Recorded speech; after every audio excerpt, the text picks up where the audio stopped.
Yeah, and then settings. So this is where you do all your graphical stuff. Mine, everything's pretty much set to high, except it's on custom because I disabled and enabled a couple of things. So I'm gonna show you. So you can click customize. So I have my filters on anastrophic, the highest screen rate possible, and sometimes I change it to unlimited or 45, depending. Sometimes if I get jumpy frames from like 8 to 30, then 50, then 10, then I'll set it to 45 to even it out a bit. So yeah, and then here you can select your graphics card, but you don't really need to do that. And here you select ultra high and all that. So I have pretty much ultra high, except with this enabled and anastrophic. With that set to max, like that. So let me just open that again. Then you get your global texture resolution. So your global texture resolution will pretty much be your blurriness, kinda. So if you set it to very high like mine, you can see on the airplane that it's not very blurry, the airplane. Whereas if you set it to very low, the texture is pretty much all blurry and it's like not very detailed.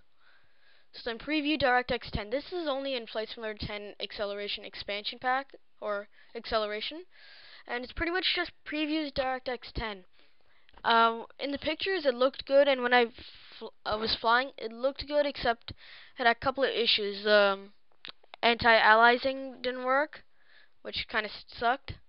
And the taxiways started flashing, so that also sucked a lot. Then lens flare, I don't really know what it is. Light bloom, something that kills your frames. So for light bloom, I usually leave it off, but what's strange is that I get more frames without light bloom, as usual, but I still have light bloom on, which is kind of strange. I still kind of get the light blooming effect. Okay, and then the advanced animation would be pretty much like wing flex and people and all the other stuff, but you need a shader model 2.0. So then let's go to the aircraft tab. I have this on ultra high, so I of course have 3D cockpit, but you can also do 2D, so it makes like no difference. Then cockpit tooltips I don't need, but I leave it on. High resolution cockpit is something I like, and if you have a 2D cockpit, you can set the transparency. Then here on the exterior settings, you can select if you want the shadows to cast on the ground, shadows cast on itself, and shadows and landing lights that illuminate the ground. So I have all of them checked, and pretty much this one, cast shadows on itself, kills frames if you have a slow computer, but I still get great frames without it. Scenery. So these are my settings. So I'm not going to go into too much detail of it. I will kind of go in, but not as much.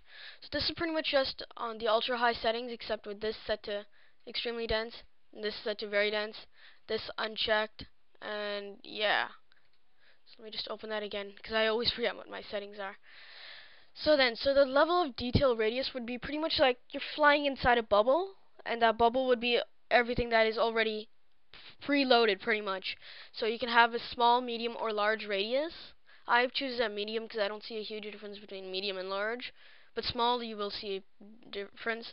So medium means you won't see that far, but in large, you'll see farther with all the detail. So the mesh complexity would pretty much be like textures on ground and on mountain and rocky areas. So yeah. Now mesh resolution and texture resolution. I don't know too much about it, but you can see the difference on like ground area and a grassy area. It doesn't look like real grass, but these two settings set like this is equivalent to it maxed out. So you'll just get better frames, but it's equivalent to it maxed out. So then water effects. So something that can kill your frames. You can either have it at none, low, which is like FS9, pretty much. Just looks a lot different. And then 2x, which is the newer version, which I like. So then scenery complexity. This would be pretty much buildings in an airport. So there is like not much of a difference between very dense and extremely dense. If you're experiencing bad frames, bring it down to very dense. But dense, you'll notice difference. Normal. But there is a difference if you stay in the airport quite a bit. You'll notice a difference between extremely dense and very dense. In very dense, you won't see as many jetways, which allow you to board the aircraft. But in extremely dense, like pretty much every place has a jetway. So everyone can board your aircraft. And then autogen, this is pretty much just like trees and custom buildings that you'll see outside of an airport. Now, ground scenery cast shadows. You don't really need this. It just kills frames and it's not necessary. Special effects details. So this is just pretty much like moving waves and smoke and fireworks. I leave it on high. I never tested out low or medium. I always set it to high. Then weather. So this is the cloud draw distance, so how far you'll see the clouds and when they will become visible. I set it down to low because like you're not going to see that far. So yeah. Then cloud detail. You can have simple clouds, which is just like 2D clouds, and detailed clouds. So when I'm flying on clear weather or like something that doesn't have storms, I leave it on low, but otherwise when I am flying in stormy weather, I bring it all the way up to high or sometimes even maximum. So for now I'll leave it on low. And this is the rate in which it changes, so you can have the weather change several times. You can select it to high, so very high or high, and it'll change like all the time. And I leave it on no change, so I don't do that.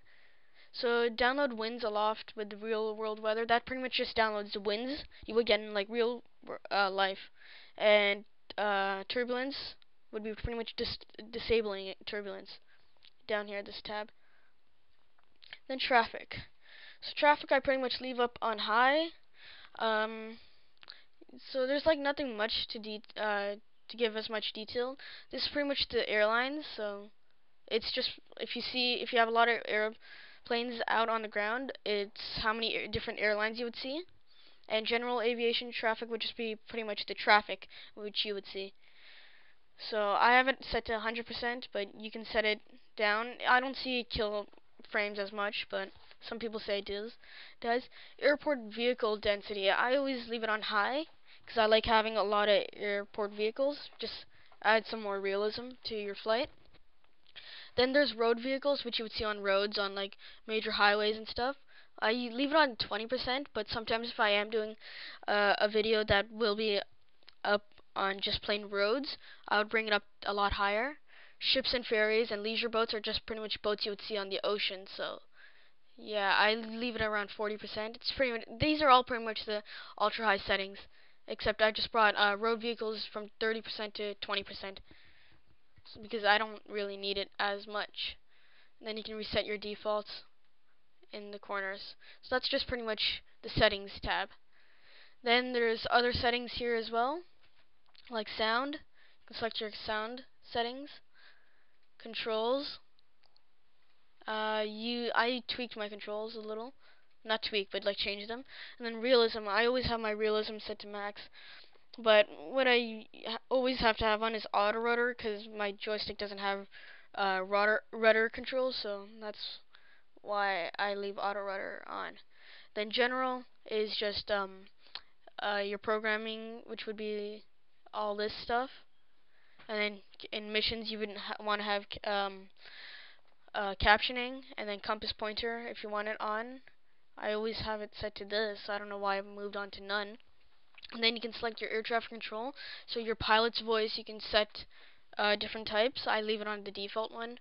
And then units of measuring, you can always change. And then your scenery library.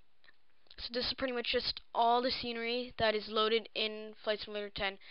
So you can uncheck them if you're losing frames. So say you're only flying in a certain area and you don't need all the other ones, you can just uncheck them all. Okay, so that's pretty much just the unboxing review part 2. So thank you for tuning in. There will be another video being released shortly. It's a viewer requested video. It's my first video requested by a viewer. So I'm very excited about doing that video. So thank you for tuning in. This is Hamza the Spartan 117 and I'm out.